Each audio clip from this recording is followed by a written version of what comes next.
صباح الورد والياسمين على حبايبي في كل مكان، يا رب تكونوا بخير.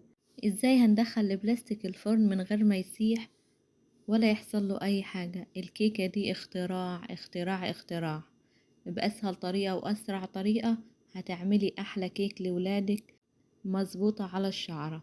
هيطلبوها منك كل يوم وبأبسط الإمكانيات ومن غير سمنة كمان. طريقة سهلة خالص، تابعي الفيديو للآخر علشان تعرفي كل التكات اللي هتطلع معاكي الكيك ناجح بالشكل ده. هنا عندي 6 بيضات بدرجة حرارة المطبخ، وعليهم نص معلقة فانيليا، وكمان كوبايتين سكر. أنا بعاير بكوباية الشاي الموجودة في كل بيت، مش بعاير بميزان علشان عارفة مش كل البيوت فيها ميزان، فاحنا بنستخدم كوباية الشاي اللي هي متاحة في كل بيت. وكمان عليهم كوباية زيت وكوباية لبن برضو بدرجة حرارة الغرفة.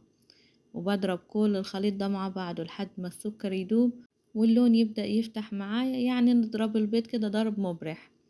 وبعد كده هكون محضرة 3 كوبايات من الدقيق منخولين، وضروري الدقيق يكون منخول، ونستخدم نوعية دقيق متعدد الاستخدامات. وكمان بجيب معلقة بيكنج باودر، معلقة هرمية بالشكل ده، ورشة ملح.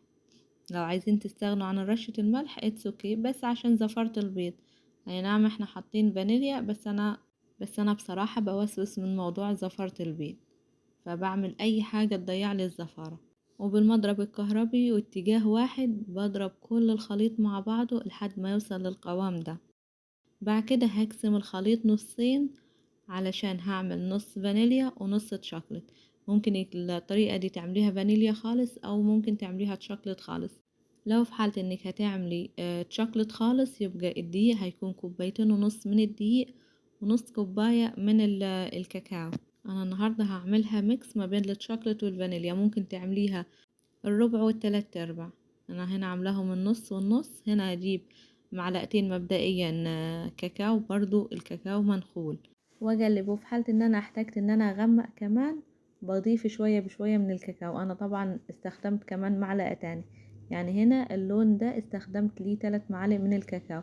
وطبعا كمية الكاكاو حطيت كده بالظبط كمية من الزيت، يعني حوالي 3 معالق زيت علشان يديني نفس القوام بتاع الفانيليا. وهنا الصينية بتاعتي مدهونة دهنة كويسة من الزيت، وكمان مبطناها من الدقيق تبطينة حلوة خالص. وعندي ازازة مية قصها بالشكل ده، وهبدأ انزل عليها الخليط، شوية فانيليا وشوية شوكولات لحد ما اخلص كل الكمية.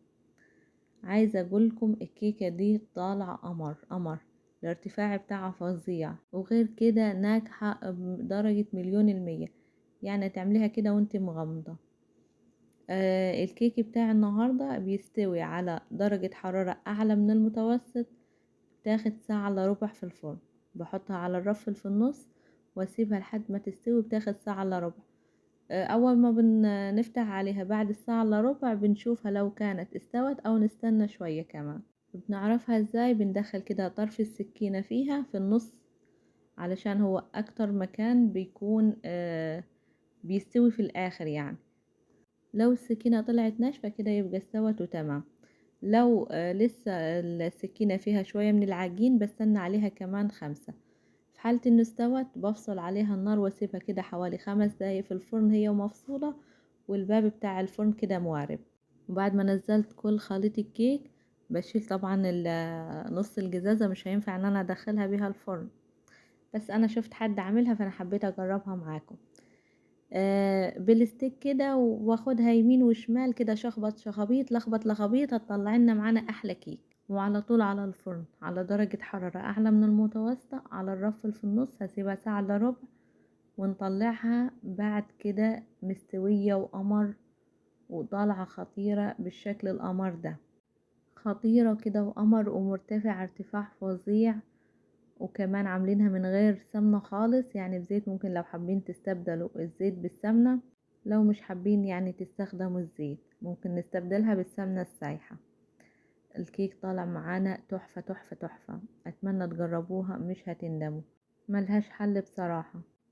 طالعة قمر ازاي، طالعة خطيرة. اتمنى تعملوها وتبعتولي الصور بتاعتها على الخاص مطبخ كامل، هتطلع معاكم تحفة وهنزلها لكم على الفيسبوك. اتمنى شير ولايك للفيديو علشان الكل يستفيد، وما ننساش كومنت حلو منكم، واللي لسه أول مرة يشوف قناتي أتمنى يشترك ويفعل زر الجرس عشان يوصله كل جديد.